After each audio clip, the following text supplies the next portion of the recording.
আসসালামু আলাইকুম বন্ধুরা, আপনারা সকলতে কেমন আছেন? আশা করি সকলতে ভালো আছেন। আজকে নিয়ে এসেছি আপনাদের জন্য পটলের রেসিপি। এই পটলের রেসিপি কি কি লাগে বানাইতে এটাই দেখাবো। এই যে আমি লইয়া রয়েছি পটল, আলু, পেঁয়াজ। এখন আমি এগুলারে সুন্দর কইরা কাটিং কইরা লব, বুঝছেন? একটা বটনি দিয়া এটারে সুন্দর করে ফসায় ফসায় কাটলাম। এই যে দেখি বটনি লইলাম পটল, এখন সুন্দর কইরা পটলের সিলারিরে সুন্দর কইরা এখন আমি ফসায় ফসায় কাটলাম, বুঝছেন? এই যে এমনি আপনারা সিলবেন, সিল্লা এই যে পটলের চুলকাটিরে হালাইবেন না বন্ধুগণ, অপচয় করবেন না বন্ধুগণ, অপচয় করবেন না। লাউয়ের মতো বন্ধুগণ, লাউ যেমন খাওয়ান যায়, লাউয়ের চুলকাও খাওয়ান যায়, পটলও খাওয়ান যায়, পটলের চুলকাও খাওয়ান যায় বন্ধুগণ। আপনাদের টেকনিক শিখাই। এই যে আমি সিল্লা লেছি সবগুলো সিলা, এবং কি এই দেখেন আপনারা এই যে পটল দিয়ে কি সুন্দর করে সিলা লেছি। পটল দিয়ে মাছ দাঁড়ানো, সিলা দিয়ে হচ্ছে ভর্তা বানাবো। এখন আমি আলু সিল্লা লইতাছি। আলুটারে সুন্দর করে আস্তে আস্তে আপনারা সুল্লা পটলের সঙ্গে দিয়া দিবেন, বুঝছেন? এই পটলের ভর্তা রেসিপি যে কত স্বাদ হয়, কি স্বাদ হয়!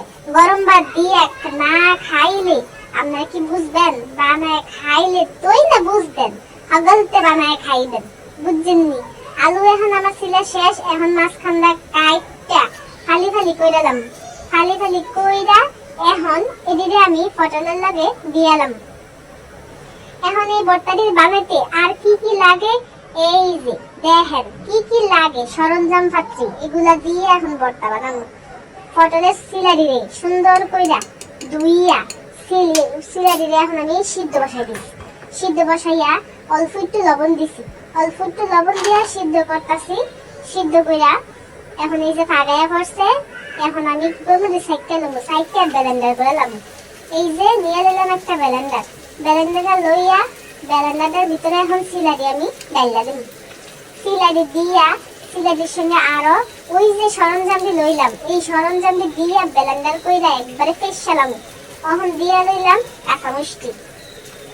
কাঁচামরিচটি দেওয়া হইলে আমি দিয়া দেবো পেঁয়াজ গুলা, সব পেঁয়াজ দি কাটটা কাটটা যে কুচি কুচি করে লইছি, এই পেঁয়াজ দিব।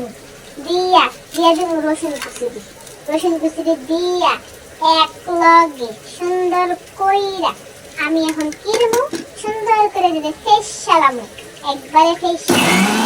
এই যে এখন দেখেন আমার ব্লেন্ডার চালু করে দিলাম। এখন এগুলা ফেসা হইয়া যাইবে 1 মিনিটে। এখন হয়ে গেছে পেশা। এখন আমি কি করবো, ঢাকনাটা খুললা দেখেন কি সুন্দর হয়েছে, পেশা হয়ে গেছে আমার। এখন আমি বাটির মধ্যে এই পেশাটি ডাইলা লুমু, ডাইলা সুন্দর কইরা এখন একটা ফ্রাই প্যান বসাইয়া দিম। ফ্রাই প্যানটা বসাইয়া এর মধ্যে ফুটটো হৌরার তেল দিয়া লুমু। হৌরার তেল দিয়া হৌরার তেল যখন গরম হয়ে আইব, হৌরার তেলের মধ্যে আমি সেই মশলাটা, সেই বাটনাটা, সেই পেশাটা ডাইলা দেব। ডাইলা দিয়ে এটার মধ্যে হলুদ, মরিচ, জিরার গুঁড়া, ধনিয়ার গুঁড়া সব দিয়ে এমনি গুটতে লাগবেন। গুটটা লাইরা খাইলা লবণ দিয়ে নেবেন। লবণ দিয়ে ওই দেখেন কেমনি সুন্দর করে লাগতেছে, ছাড়তেছে, কি সুন্দর হইয়া গেছে আমার ভর্তা। কি আর ভর্তা, পটলের চুলকার ভর্তা। এটা দিয়া গরম ভাত দিয়া আপনারা খাইবেন, কি যে মজা লাগে। ডেগের ভাত হগল আপনারা শেষ করে লাইবেন, বুঝছেন? এদিন যেদিন ভর্তা বানাইবেন এদিন কিন্তু আবার ভাত আবার বাড়ায় রাখবেন, বুঝছেন? এবার দিয়ে দিলাম ধনিয়া পাতা দিয়ে সুন্দর করে আবার লাইরা ফেরালাম। লাইরা ফেরা সুন্দর কইরা হয়ে যাবে ভর্তা, বুঝছেন? লাইরা ফেরা ঝাল আপনাকে পরিমাণ মতো দিবেন সুন্দর করে।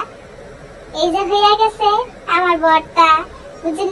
সবাইরে ভর্তার দাওয়াত রইল। আমার পাশে থাকার জন্য সবাইরে ধন্যবাদ। আসসালামু আলাইকুম।